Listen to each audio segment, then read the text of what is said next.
So, just a little quick fresher upper, but what we're going to do is we're going to pull this card apart. I'm going to show you guys a little bit of maintenance I do with any card that comes in.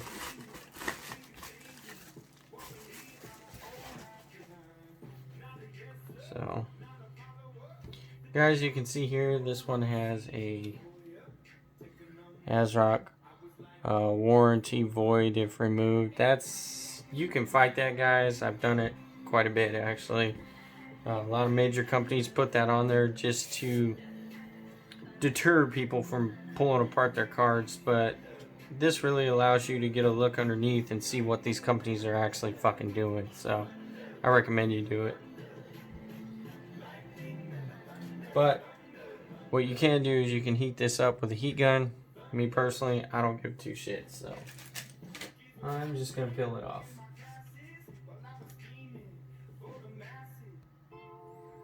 So guys, if you look here, first thing I'm gonna go after is this back plate.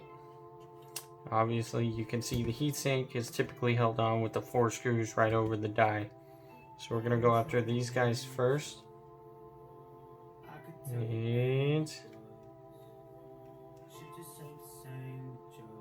yeah, I don't think there's one underneath there.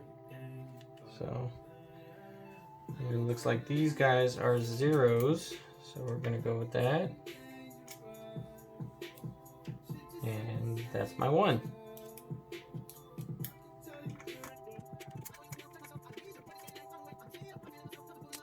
Guys, when I take these out, I typically set them up in my tray the way I took them out.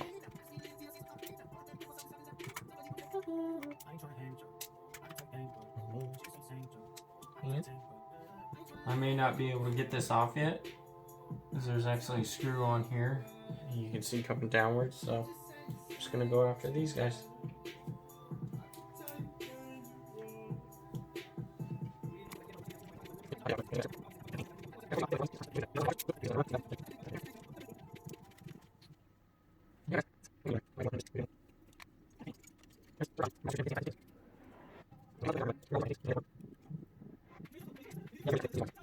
Take our little spatula now, and this should actually. Now, guys, before you go trying to take anything off, realize the PCB board is no longer being held onto the heatsink, so this is going to want to fall, but you need to pay attention to these. These need to come off before it does, so we're just going to hold it. You can see we've got a thermal pad there. We just want to wedge it in between the heatsink and the PCB, the printed circuit board here.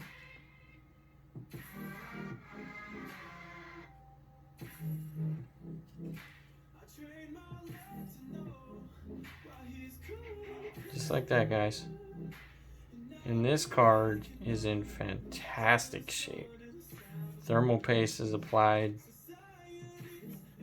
Yeah, it's a little light, but you can see our thermal pads. Everything's making a good connection. You can see here the thermal fins are actually imprinted on here. Same thing with the VRMs here and the inductors. I believe these are the inductors underneath. These are the VRMs. I don't know, guys. I might have those backwards, but you can see the memory chips are making good solid contact. This one's got an imprint. That one's got an imprint. But we definitely use some, much better thermal paste. You guys, you can actually see that there. It's kind of dry. And what I do is I use a plastic sheet here, and yep, you can see, guys, this one's shit. It's actually really dry. No worries though. We're gonna go ahead and put some good thermal paste on here and get that taken care of. So, guys, I've opened a lot of cards, and I've seen everything from fantastic assembly, which this is impressive, guys. There's just everything on here is good. It's in great shape. I'm impressed. You can tell they took the time to put the thermal paste on, so it's in good shape, guys. The car's in great shape, guys. So what I'm gonna do now is I'm gonna take some isopropyl, 99.99%. Guys, if you can't find this, you just go to like Lowe's or Hardware and just buy some straight denatured alcohol. It's got methanol in it, so be careful when you're breathing it in. But it works just as well. So and it's denatured, so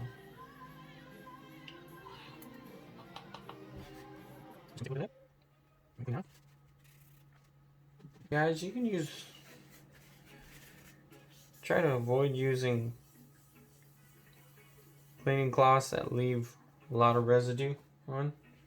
So like for instance, I use the paper towel for this one along with some cotton swabs, but for this guy I'll be hitting it with the cotton swabs and wiping with the microfiber because I don't want any threads on there. But we're simply going to pull these out.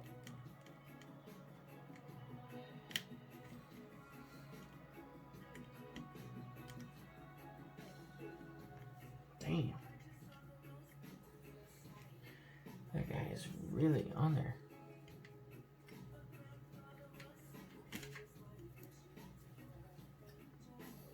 Alright, so fans. So guys, you can actually see here, cover LEDs. So this one's for LEDs. And this 4-pin right here, these are PWM fans. So pulse width modulation. So these fans ramp up as the car gets warmer. But, alright. So one thing you want to do is you want to, if you are replacing your thermal pads, you're gonna need to take them off, and you can take something as simple as a just clear ruler. Make sure you're using the centimeter side, but you can actually measure the thickness of these pads. So we'll go ahead and put this down. And guys, your pads, they may be different for every single pad. So these might be 2 millimeters thick. Those might be 1 millimeter. These might be 1.5. So you need to pay attention to that. But you just take that and you grab your piece. You can take it off or whatever. You just measure, with your ruler, just like that. And these, I can already tell they're 1 millimeter. Guys, I will not be taking these off because these are in fantastic shape. You can see there's no oily residue showing up from around them. You can see a little bit of a shadow on these guys, but that's normal. It's just silicone. So I'm gonna take this guy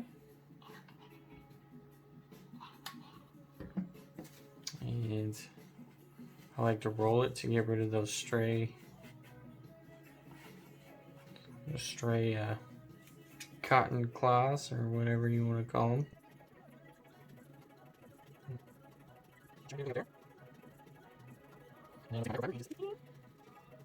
Guys, be careful because you rip off any of these resistors, you're going to be causing yourself a lot of problems. Yep, and that's what was holding that back plate on. So let's take a look at these.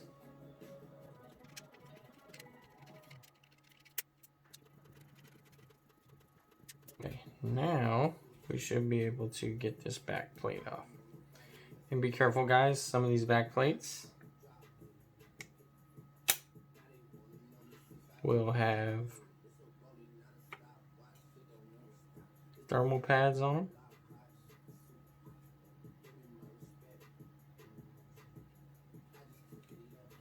And there we go. That corner one's holding it on there as well. I'll be damned.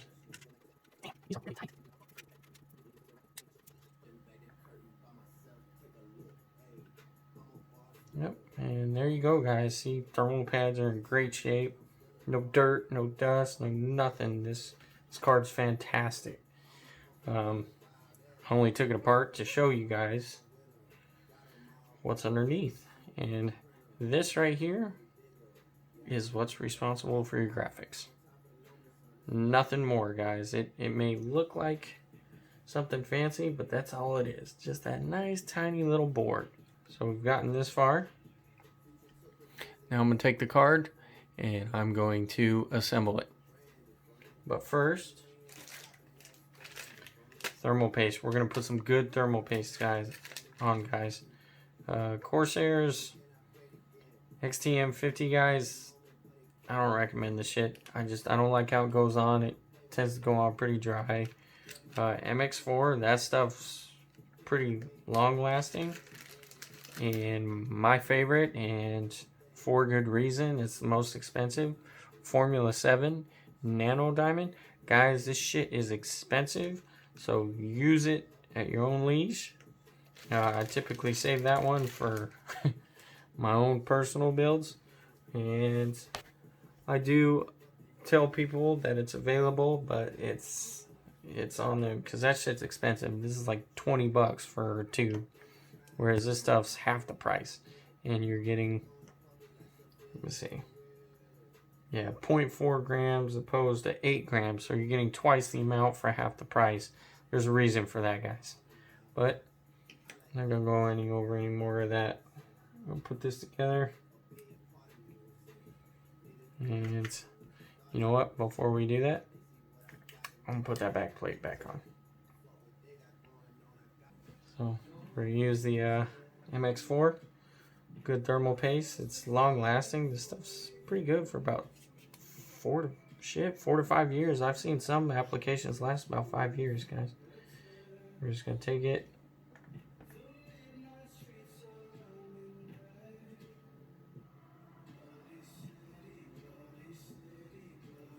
That's it.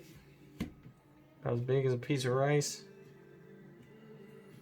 And guys, you can leave it there and then just squish it on. It's completely up to you. I'm not willing to risk it. I tend to go with a pretty flexible one.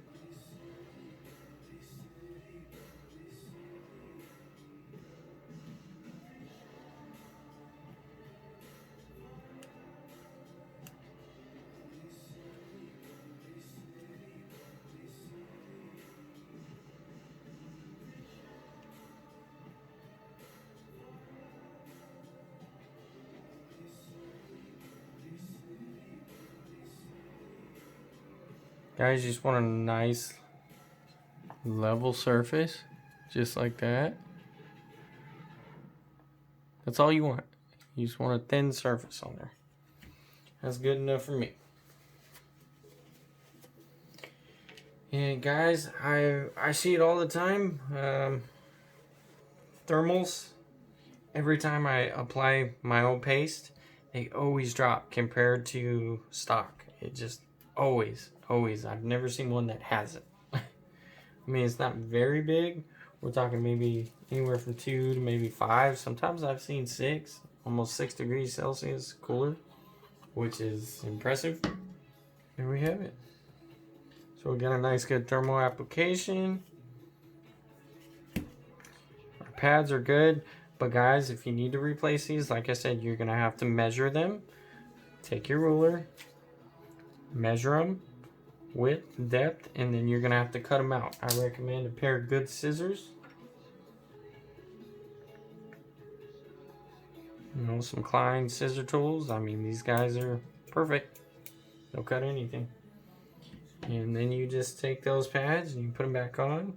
But before we go putting them on, we're gonna count our connection spots. 1, 2, 3, 4, 5, 6, 7, 8, 9, 10, 11. Don't forget the small guys. So we need to have 11 pieces of pad here. So 1, 2, 3, 4, 5, 6, 7, 8, 9, 10, 11. We are good, guys. So now that that's done, we can take this guy, and it's pretty simple, guys. same way you installed it. So what I actually like to do is I'll turn it up, and I will connect my wires first.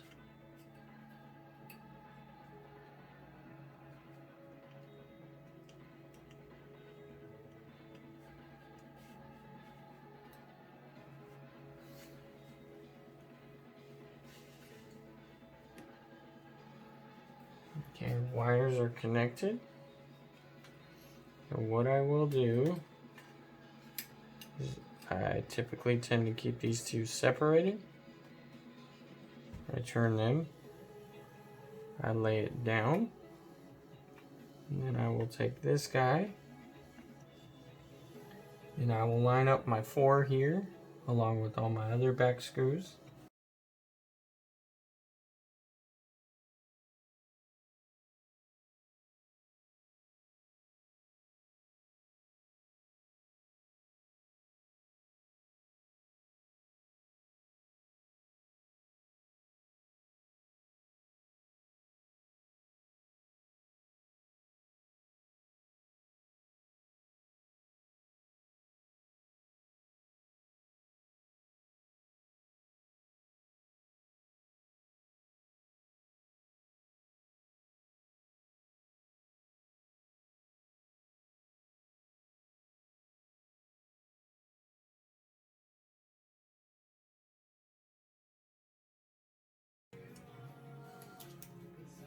And there we have it, guys.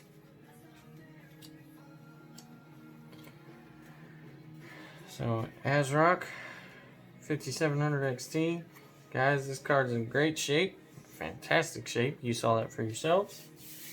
And that's really all there is to it. To pulling a card apart and replacing your thermal paste. Now, thermal pads, like you say, you got to get a little bit more into it. You got to cut those pads, but this is just a brief one for you guys. So, there you have it, guys. ASRock 5700 XT and my Briggs. It's getting late, but power to you guys. Keep on gaming. Have a good night.